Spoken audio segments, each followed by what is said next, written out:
कि गुग्गू घोड़े कैसे चलते हैं। कि गुग्गू घोड़े को पहले इसका जो धागा है वो खींचो तो वो जो उसका टायर है वो आगे का रबड़ आएगा, तो वो ऐसा ऐसा करके इसका वो जो ढोल है वो टक टक टक टक टक टक चलने लगेगा।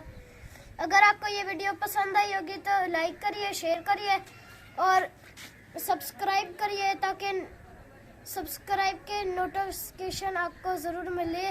और ये वाला जो है ना, इसको थम्स अप के बटन को दबा दे। अल्लाह हाफिज़।